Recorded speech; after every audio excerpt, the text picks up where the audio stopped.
Hi all. ఈరోజు మనం కుంభమేళా గురించి తెలుసుకున్నాము. అసలు కుంభమేళా అంటే ఏంటి, అసలు ఎందుకు నిర్వహిస్తారు, ఏ ఏ నదుల కలయిక దగ్గర ఈ కుంభమేళాన్ని నిర్వహిస్తారు, ఈ సంవత్సరం కుంభమేళా ఎప్పుడు మొదలవుతుంది, ఎక్కడ జరుగుతుంది మొదలైన విశేషాల గురించి తెలుసుకుందాము. ఫస్ట్ కుంభమేళా అంటే ఏంటి తెలుసుకుందాము. కుంభమేళా అంటే కుంభ అంటే సంస్కృతంలో కుండ అని అర్థము. కుంభ అంటే సంస్కృతంలో కుండ అని అర్థము. దీనికి కలశం అనే అర్థం కూడా ఉంది. కుంభ అంటే కలశం అనే అర్థం కూడా ఉంది. భారత ఖగోళ శాస్త్రం ప్రకారము కుంభము అనేది ఒక రాశిని కూడా సూచిస్తుంది. మనం ఇక్కడ ఫస్ట్ నుంచి చూసుకుంటున్నాం. కుంభ అంటే కుండ అని అర్థము, కుంభ అంటే కలశం అనే అర్థం కూడా ఉంది. కుంభ అనేది భారత ఖగోళ శాస్త్రం ప్రకారము ఒక రాశిలో ఒకటి, కుంభరాశి అని అనుకుంటాం కదా. సో రాశులలో కూడా కుంభరాశి అనే ఒక రాశి ఉంది.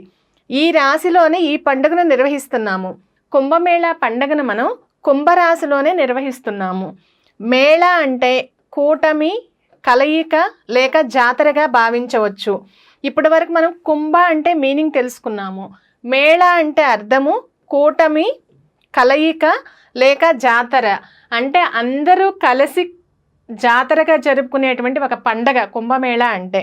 సూర్యుడు బృహస్పతి గ్రహం యొక్క స్థానాల ఆధారంగా ఈ వేడుక జరుపుకోవటం జరుగుతుంది. సూర్యుడు బృహస్పతి గ్రహం యొక్క స్థానాల ఆధారంగా ఈ వేడుక జరుపుకోవటం జరుగుతుంది. ఈ వేడుకను ఎప్పుడు జరుపుకుంటాము అనేసనంటే సూర్యుడు మరియు బృహస్పతి గ్రహాల స్థానాల ఆధారంగా, అంటే వాటి మార్పుల ఆధారంగా జరుపుకుంటాము. సూర్యుడు బృహస్పతి సింహరాశిలో ఉన్నప్పుడు ఈ కుంభమేళాను నాసిక్లోని త్రయంబకేశ్వర్లో జరుపుకుంటాము. ఇందాక మనం అనుకున్నాం కదా కుంభమేళాను ఎప్పుడు జరుపుకుంటాము అనేసనంటే సూర్యుడు మరియు బృహస్పతి సింహరాశిలో ఉన్నప్పుడు ఎక్కడ జరుపుకుంటాము అంటే నాసిక్లోని త్రయంబకేశ్వర్లో జరుపుకుంటాము. సూర్యుడు మేషరాశిలో ఉన్నప్పుడు, ఇక్కడ చూడండి సింహరాశిలో ఉన్నప్పుడు నాసిక్లోని త్రయంబకేశ్వర్లో జరుపుకుంటాము. ఇప్పుడు సూర్యుడు మేషరాశిలో ఉన్నప్పుడు హరిద్వార్లో జరుపుకుంటాము. ఇక్కడ మీరు కరెక్ట్గా చూసుకోండి. సూర్యుడు సింహరాశిలో ఉన్నప్పుడేమో నాసిక్లోని త్రయంబకేశ్వర్లో జరుపుకుంటాము. సూర్యుడు మేషరాశిలో ఉన్నప్పుడేమో హరిద్వార్లో జరుపుకుంటాము. బృహస్పతి వృషభ రాశిలో ఉన్నప్పుడు మరియు సూర్యుడు మకర రాశిలో ఉన్నప్పుడు కుంభమేళాను ప్రయాగలో జరుపుకుంటాము.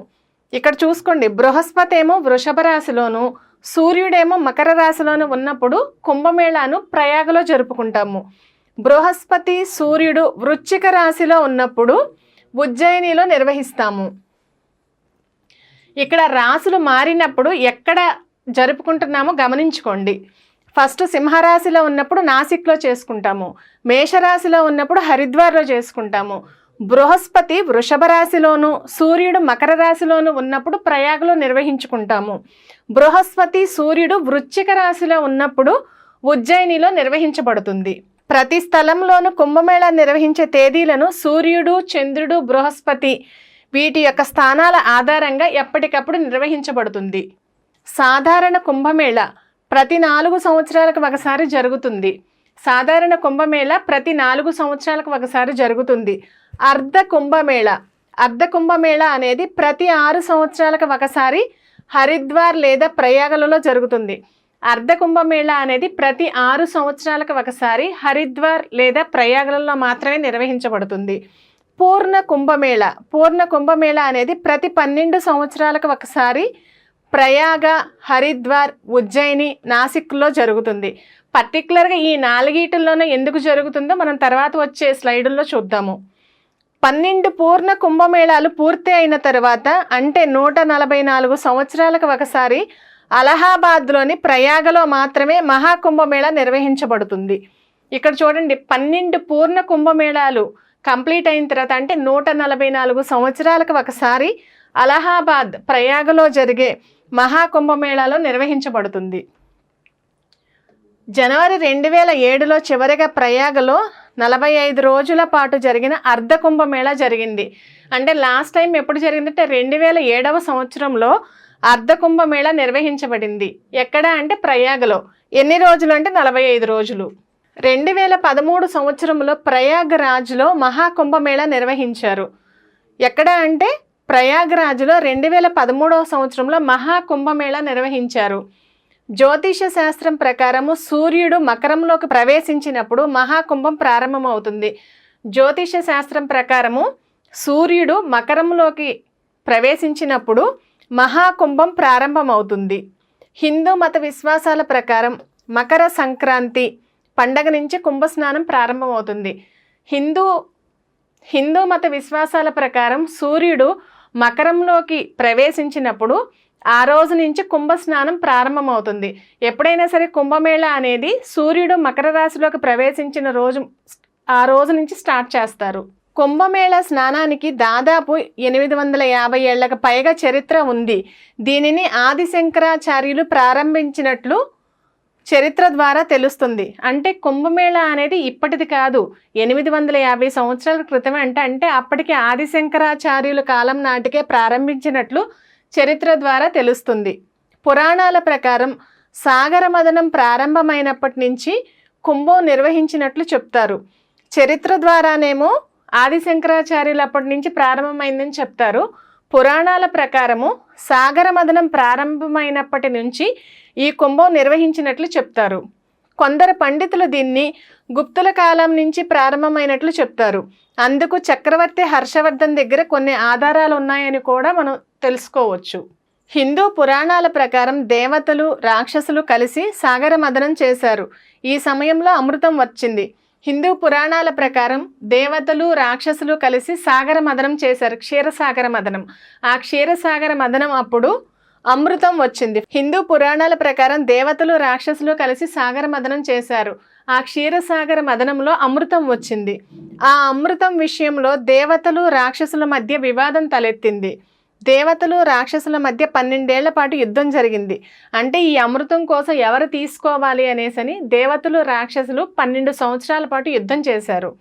ఈ సమయంలో కొన్ని అమృతపు చుక్కలు, అంటే వాళ్ళు మాకు కావాలంటే మాకు, లేదు మాకు కావాలంటే అనేసని దేవతలు రాక్షసులు యుద్ధం చేసుకునే సమయంలో ఆ అమృతపు బిందె నుంచి కొన్ని అమృతపు చుక్కలు భూమిపై పడ్డాయి. ఇవి ఎక్కడ పడితే అక్కడ కుంభం నిర్వహించారు. అంటే ఆ చుక్కలు భూమి మీద ఎక్కడైతే పడ్డాయో అక్కడ కుంభాన్ని నిర్వహించారు. ఆ అమృత చుక్కలు పడినటువంటి ప్రదేశాలు చూద్దాం. ప్రయాగ, నాసిక్, హరిద్వార్, ఉజ్జయినిలో అమృత చుక్కలు పడ్డాయని పురాణాల్లో పేర్కొనబడింది. పురాణాల్లో ఎక్కడెక్కడ పడ్డాయి అనేసనంటే ఆ అమృతపు చుక్కలు ఎక్కడెక్కడ పడ్డాయి అంటే ప్రయాగ, నాసిక్, హరిద్వార్, ఉజ్జయిని ప్రాంతాలలో ఈ అమృతపు చుక్కలు పడ్డాయని, అందుకోసం అక్కడ కుంభాన్ని నిర్వహిస్తున్నారనేసి పురాణాలు చెప్తున్నాయి. అందుకే 12 సంవత్సరాలకు ఒకసారి కుంభమేళా నిర్వహించబడుతుంది. ప్రతి 12 సంవత్సరాలకు ఒకసారి కుంభమేళాన్ని నిర్వహిస్తున్నారు. దేవతలకు 12 సంవత్సరాలు అయితే భూలోకంలో 144 సంవత్సరాలకు సమానం. అంటే దేవతలకు 12 సంవత్సరాలు అయితే సామాన్య మనుషులకి 144 సంవత్సరాలతో సమానం. అందుకే ఈ సమయంలో భూమిపై మహాకుంభమేళా కార్యక్రమాన్ని నిర్వహిస్తున్నారు. అంటే ప్రతి 144 సంవత్సరాలకు ఒకసారి మహాకుంభమేళాని నిర్వహిస్తున్నారు. దేవతలకు 12 సంవత్సరాలు అయితే సామాన్య మానవులకి 144 సంవత్సరాలతో సమానం. హిందూ గ్రంథాల ప్రకారం భూలోకంలో ఒక ఏడాది దేవతలకు ఒక రోజుతో సమానం. అంటే హిందూ గ్రంథాల ప్రకారం దేవతలకి ఒక రోజు అనేసనంటే మనకు ఒక సంవత్సరంతో సమానం. ఈ అమృతం కోసం జరిగినటువంటి పోరాటంలో చంద్రుడు అమృతాన్ని ప్రవహించకుండా కాపాడాడు. చంద్రుడు ఏం చేశాడు అనేసనంటే అమృతం కోసం జరిగినటువంటి పోరాటంలో అమృతాన్ని ప్రవహించకుండా కాపాడాడు. గురువేమో కలశాన్ని దాచాడు. ఈ అమృతము ఒక కలశంలో ఉంటుంది కదా, ఆ కలశాన్ని ఎవరు దాచిపెట్టారు అనేసి అంటే గురువు దాచిపెట్టాడు. గురువు అంటే బృహస్పతి. సూర్యదేవుడు కలశాన్ని పగిలిపోకుండా కాపాడాడు. సూర్యదేవుడు ఆ కలశాన్ని పగిలిపోకుండా కాపాడాడు అనమాట.